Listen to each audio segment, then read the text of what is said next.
Hello, children. Hope you all are keeping fine and staying home and staying safe also, and following all the norms and instructions from your elders. Okay. Now, children, just wanted to brief this chapter, Fundamental Unit of Life, once more. Although we have taken the organelles individually, but just wanted to sum it up quickly for you. Okay.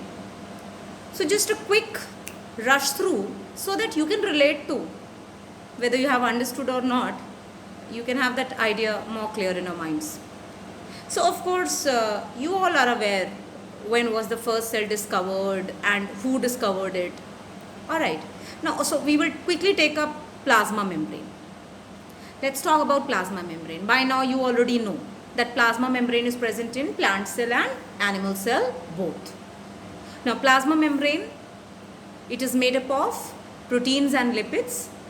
There is a lipid bilayer into which the protein molecules are embedded. Proteins are of two types. The ones that are permanently placed, they are known as intrinsic protein, and the ones that are floating types, floating in this lipid layer, they are known as extrinsic type. Now, these terms are not there in your NCERT, but why I am mentioning, because in most of the Olympiads you are being asked. So, just to have that in your minds if you are going for any kind of competition. Okay, so the proteins are of two types. The ones that are fixed are intrinsic and the ones that are floating are extrinsic. Simple. Now, just for your knowledge again, plasma membrane, the theory, the model of plasma membrane, or the theory how plasma membrane is actually constructed in reality, the model was given by Singer and Nicholson. Okay, so you can keep that in mind. Now, plasma membrane is semi-permeable. Semi-permeable, or you call it as, selectively permeable.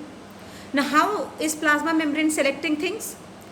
Although it is not in detail, but still, let me put that across your minds, that it is these proteins which I have just termed as extrinsic proteins, the ones that are not fixed. You can have a better term for it now, carrier proteins. So these are the carrier proteins that are responsible for carrying anything from outside the cell to inside the cell and from inside to outside.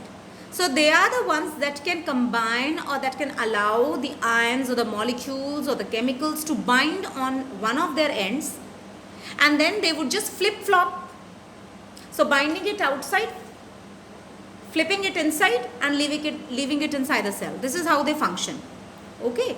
So exchange of gases is also performed via plasma membrane only. So carbon dioxide and oxygen are needed to be exchanged continuously. You have done in your lower classes, so that is done here. And of course, whatever is needed by the cell has to be brought inside the cell. That is also done by plasma membrane.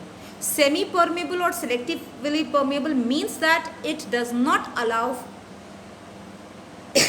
excuse me, it does not allow everything to pass inside the cell. Okay, it would allow only the chosen things to let in the cell. Okay. Now, plasma membrane, since it is allowing the exchange of gases, and it is also allowing the water to move from one side to the other side, we need to talk about concentration of solutions now. Because inside the cell there is some concentration. Obviously, inside the cell there is all water, okay, which is having all kind of ions and other things. So there is a concentration of the fluid that is present inside the cell that you call as cell sap. And there is water outside also. So on what grounds will the water move from inside to outside the cell? It is basically, when you have two cells, then how is the water moving inside and outside of these cells? That is also because of the plasma membrane only. Okay. So the movement of water molecules from a low concentrated solution to high concentrated solution through a semi-permeable membrane is said to be osmosis. Okay, we have done that already. So you have three kind of solutions: hypertonic, hypotonic and isotonic. Hypertonic solution is the one whose concentration is more than that of the cell sap. Hypertonic, hyper, more, So more than the cell sap. Hypotonic is the one whose concentration is lesser than that of the cell sap. And isotonic is the one whose concentration is same as that of the cell sap. So when you have hypertonic solution outside a cell, the cell will lose its water and it will become flaccid. It is going to shrink. So it will be known as flaccid. The term will be flaccidity. The condition will be flaccidity. If the cell is kept in hypotonic solution, it will absorb water and it would become turgid, and it would be called turgidity as a phenomenon. And when the cell is kept in a solution whose concentration is same as that of the cell sap, the net movement will be zero, because whatever water will move out, the same amount of water will move in. So when you will gauge the overall osmotic ratio, it will be zero, because net amount of water traveling becomes zero. It cancels out on both the sides because it is equal. So you have hypertonic, hypotonic and isotonic. Here to remember that many times you get a question like placing a simple plant cell into sugar solution, what will happen? So sugar solution is your hypertonic solution. When you will place a plant cell in hypertonic solution, that is sugar solution, whose concentration is more than that of the cell sap, water will move out. So the cell will become flaccid. If you are going to keep a cell in pure water, then cell will absorb water, because cell sap will have more solute particles than the normal pure water.